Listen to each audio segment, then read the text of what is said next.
Hello all, welcome back to another video and welcome to Sammy G's World of Cinema. I hope everybody is enjoying my Blu-ray collection series so far. I just want to take the time to say thanks to everyone who has subscribed, all your lovely comments and kind messages. Thank you guys. So without further ado, we're going to get into part 9 of my Blu-ray collection.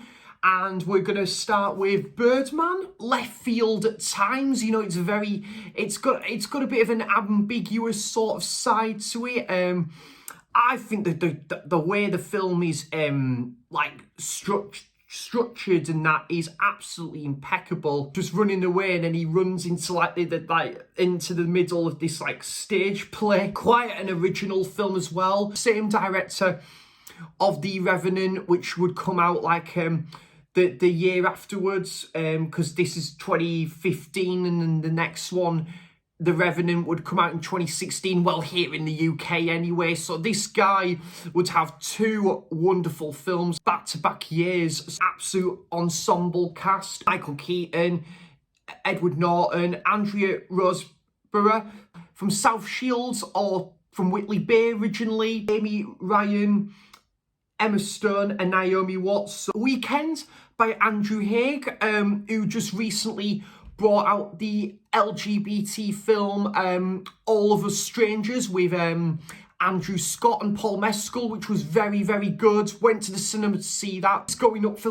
Best Picture at the Oscars at the minute, and rightly so. It deserves a nominee, and it's been nominated for other awards as well. Tom Cullen, I think, was in I think I can recognise him from season 3 of Doctor Who, I think. And then Chris New, an unconventional drama, this one. And and I kind of think the ending was a bit left open to where these two characters would go and what does their relationship behold, sort of thing. It's an interesting film. Single Man, Colin Farrell, and then you've got Julianne Moore in there and Nicholas Hoult. So yeah, got a pretty good cast to this one. I did thought that the score was absolutely impressive to this one, and yeah, it was a it was a pretty solid film, probably a one-time watch for me. I did really like the film, and Tom Ford would go on to making the film Nocturnal Animals with Jake Gyllenhaal. That's a pretty good film. Single Man, which is certainly me at the minute, but who knows, guys. I might be the next James Bond, we'll find out. And then we have The Piano. I thought it was a pretty good story to this one. I think it might be based off a true story. It won 3 Academy Awards. Jane Campion, who directed The Power of the Dog from 2021, which was absolutely fantastic. Holly Hunter, Harvey Keitel, Sam Neill, wholesome drama, and yeah, I quite enjoyed this one. The Piano, they'd probably say to me, hey, play it again, Sam. Well, I will do. I'll just get piano lessons first. Massive shout out to Jamie Powell, because I know Jamie is a massive fan of this film. This was his favourite film of 2022, and yeah, this was definitely one of my favourite films of that year as well. Brian and Charles guy, and then he's got a robot, bounce off each other so well. Yeah, it's a very fun movie, guys. Just very self-aware of what it is. Yeah, this is a really great film, guys. You've got David Earl from Afterlife with Ricky Gervais. I remember going to see this at the View Cinema in Halifax with my dad and my brother, and we were just in absolute hysterics, to be honest. And that's Alan Partridge, Alpha Papa, absolutely nuts that CX is still doing these god-awful stickers still to this day. But this is a fantastic comedy film. Radio station just goes under siege, and then Alan Partridge has to sort of communicate with the guy, it's Pat, and in order to people that are taken hostage to be released. Yeah, very fun movie, and There's one line, guys, that absolutely cracks me up in this one when Alan just yells, who's to say you can't get shit on your fist? This guy is just hilarious. And then you've got a 3-disc set to this one, which is absolutely brilliant. And you've got a mini shortlist magazine. I don't know if Subway are still doing those nowadays, but a great comedy film to another great comedy film, and this could be my favourite comedy film of all time.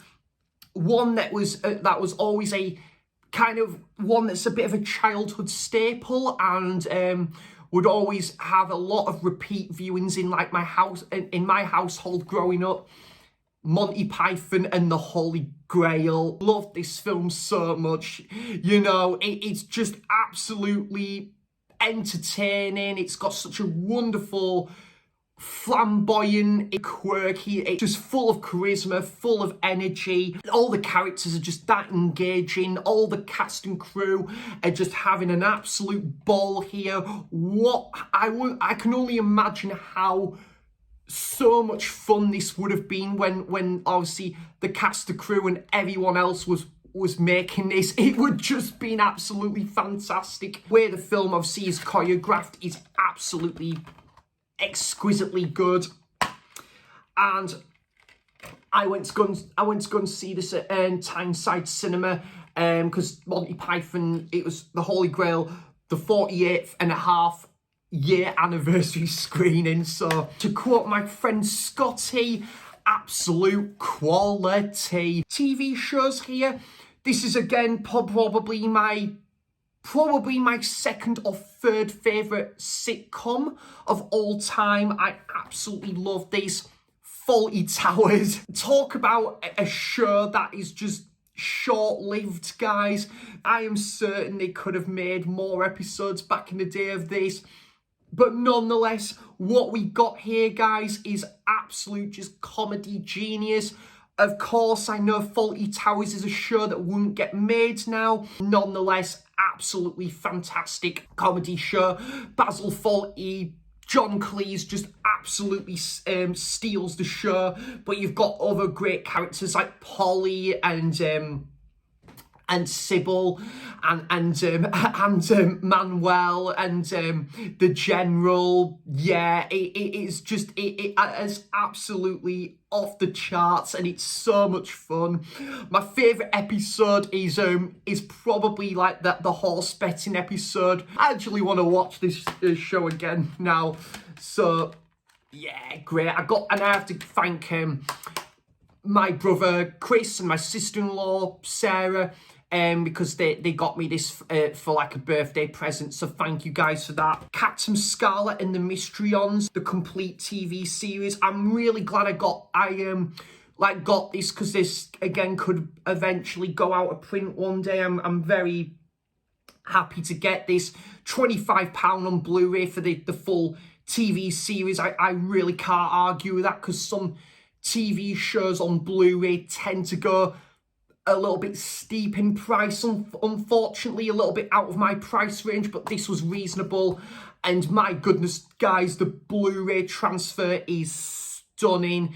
If you do have a Blu-ray player and you want to add this to the collection, this is the way to go. That's just what the disc looks like. So yeah, Captain Scarlet and the Mistons. I'd love to get a couple more of Jerry Anderson's TV shows on Blu-ray, like Thunderbirds and Joe 90 and possibly Stingray, because this just really blew it out of the water for me, and it just like injected with new life this Blu-ray release of this. Day of the Triffids, which is the 1981 BBC mini series of this, which I can remember being really good.